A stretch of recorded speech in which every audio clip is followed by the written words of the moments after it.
primeiro homem, o absurdo e a revolta.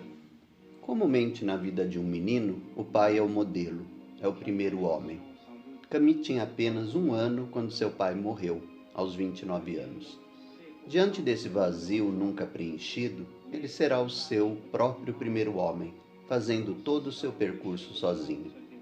Percurso que cada um faz de um jeito e que termina por nos fazer quem somos. No caso de Camille, a busca pelo pai, por esse modelo ausente, é tratada no livro O Primeiro Homem. Para outros, desconstruir a figura de um pai opressor ou indiferente, de um modelo onipotente ou fraco, pode exigir também uma difícil batalha. Escolher um ponto de partida para falar da vida e obra do filósofo e escritor francês argelino Albert Camus, vencedor do Prêmio Nobel de Literatura de 1957, aos 44 anos, é tarefa difícil, pois diante da extensa e densa obra, constituída por livros, ensaios filosóficos e peças teatrais, somos tentados a buscar os melhores ângulos que nos propiciem conhecer como Camus viu, sentiu, pensou e se revoltou diante dos absurdos do homem e do mundo, ou melhor, da impossibilidade de unidade entre o homem e o mundo. Começar pelo seu belíssimo e áspero Primeiro Homem, o livro mais autobiográfico de todos, parece ser a escolha mais indicada. Esse é um livro inconcluso.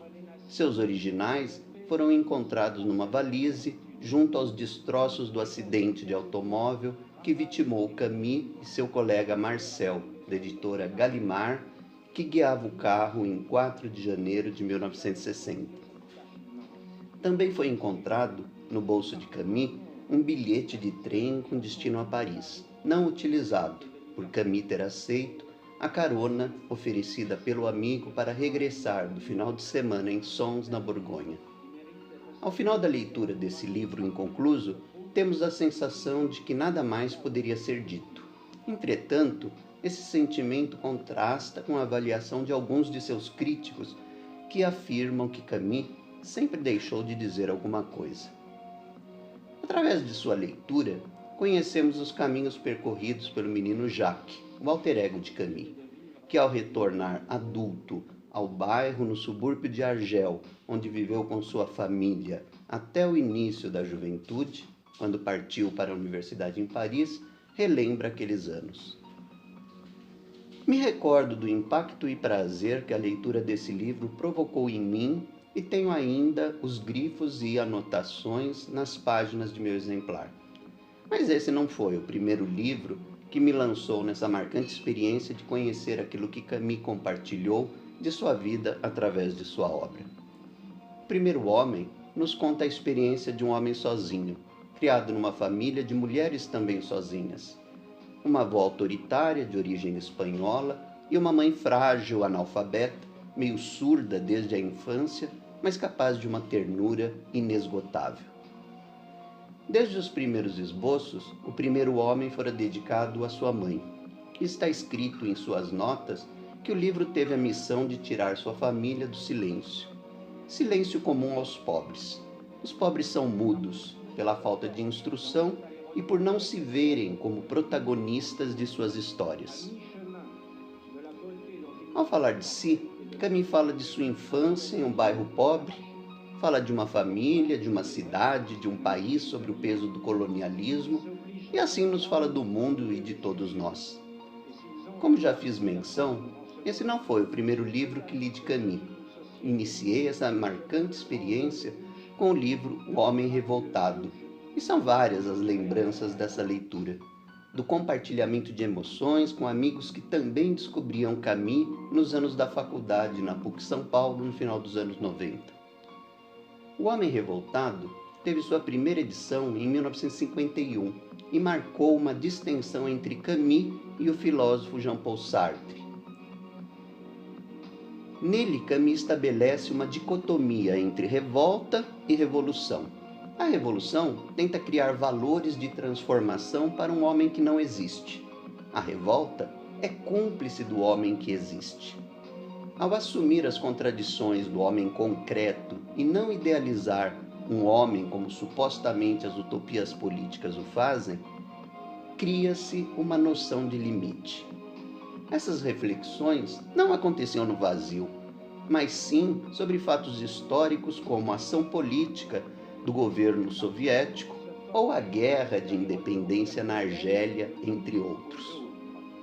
Recordando a importância dos livros em sua juventude, Camus nos conta, em um ensaio de 1951 sobre André Gide, que na primeira oportunidade que teve, aos 16 anos, de ler o livro Os Frutos da Terra, de Gide, a leitura não fluiu, e somente anos depois voltaria ao livro que o marcaria profundamente. Conta também que aos 16 anos chegou-lhe às mãos o livro La Douleur, A Dor, do escritor francês André de Richaud, que o marcaria muito. Camus se refere assim ao livro: foi o primeiro a falar-me do que eu conhecia, uma mãe, a pobreza, as belas noites do céu.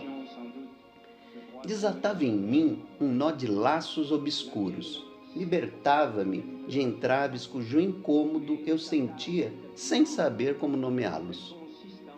Li o livro em uma noite, como sempre, e ao despertar, possuidor de uma estranha e nova liberdade, adentrei, hesitante, em uma terra desconhecida. Acabava de aprender que os livros não forneciam apenas o esquecimento e a distração. La Douleur me fez entrever o mundo da criação em que Gide iria fazer-me penetrar. Como escritor, Camus apreciava as possibilidades oferecidas pelo romance, que por meio de personagens, situações e lugares, permite abarcar a complexidade humana. Tem espaço de destaque entre seus romances O Estrangeiro, de 1942, A Peste, de 1947 e A Queda, de 1956. Enquanto escrevia A Peste, Camus anotou em seus cadernos: O Estrangeiro descreve a nudez do homem diante do absurdo. A Peste, a equivalência profunda dos pontos de vista individuais diante do mesmo absurdo.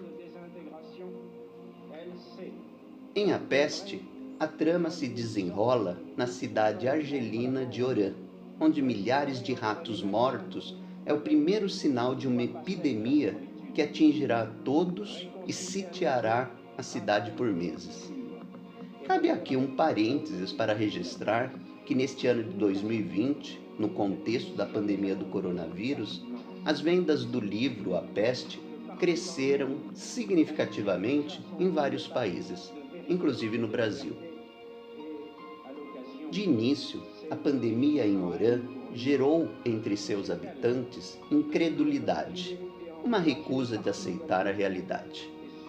A ameaça individual à vida evoluiu para uma ameaça política e aos direitos de toda a coletividade. Em A Peste, Camus fez ecoar seu repúdio a todas as formas de totalitarismo. Já em A Queda, de 1956, a trama se desenrola em um bar decadente de Amsterdã, onde Jean-Baptiste Clemence, a personagem central, estabelece um quase monólogo com um frequentador do bar que aceita ouvi-lo. Advogado parisiense bem-sucedido, Jean-Baptiste sempre buscou o prazer e a satisfação pessoal, através do status, dinheiro e amantes, a despeito dos sentimentos e necessidades dos outros. Um hedonista egocêntrico, como pode ser percebido através de falas como a que segue, já assumindo um papel de juiz penitente. Devo reconhecer humildemente, meu caro compatriota, que fui sempre um poço de vaidade. Eu, eis o refrão de minha preciosa vida, e que se ouvia em tudo quanto eu dizia. Sempre me achei mais sensível e mais hábil, atirador de elite, incomparável ao volante, ótimo amante. Quando me ocupava dos outros, era por pura condescendência, em plena liberdade, e todo o mérito revertia em meu favor. Eu subia um degrau no amor que dedicava a mim mesmo. Nesse período, eu podia tudo sem dar nada em troca. Mobilizava tantos seres ao meu serviço. Colocava-os em uma espécie de geladeira, para tê-los um dia ou outro em minhas mãos, quando me convinha. Na história do ensimesmado João Batiste, um abalo acontecerá quando, numa noite voltando para casa, ao atravessar uma ponte sobre o Sena, escuta o som da queda de um corpo no rio e uma voz feminina pedindo socorro. Jean Baptiste continua seu caminho para casa, recusando-se a permitir a quebra de sua rotina. Anos se passam e numa outra rotineira travessia por uma das belas pontes sobre o Sena, ouve risos às suas costas, mas voltando o olhar para trás, não vê ninguém. A partir disso, instala-se um sentimento de vergonha de si, dando início a um processo de autoquestionamento. Apesar do sentimento de culpa aflorado, ele vê sua falta de caráter como algo reconhecível também na sociedade da qual faz parte. Mas isso não irá absolvê-lo. Camus viveu a prática de suas ideias e aceitou o ônus dessa ação responsável. Em uma entrevista, pouco antes de sua morte, perguntado se era de esquerda, Camus respondeu: "Eu sou de esquerda, apesar de mim e apesar dela." Camus morreu sem ver a independência de sua Argélia natal, país pelo qual sempre nutriu um carinho profundo e reconhecimento de que ali estavam suas raízes e vínculos mais profundos. Mesmo alcançando reconhecimento e prestígio como grande intelectual na França, Camus nunca se sentiu em casa em Paris. O sentimento de exílio sempre o acompanhou. O filósofo do absurdo acreditava que viver conscientemente o absurdo do mundo é uma forma de revolta. O homem consciente não nega o absurdo, vive-o. O absurdo é intrínseco à condição humana. Se os livros de Camus nos falam do absurdo, do exílio, da revolta, também nos falam do amor, da beleza e da solidariedade humana. Ao fazer emergir aspectos sombrios dos homens, ao fim nos leva a ponderar que há nos homens mais coisas a admirar que coisas a desprezar. A obra de Camus continua tendo muito a nos falar e nós a aprender com ela.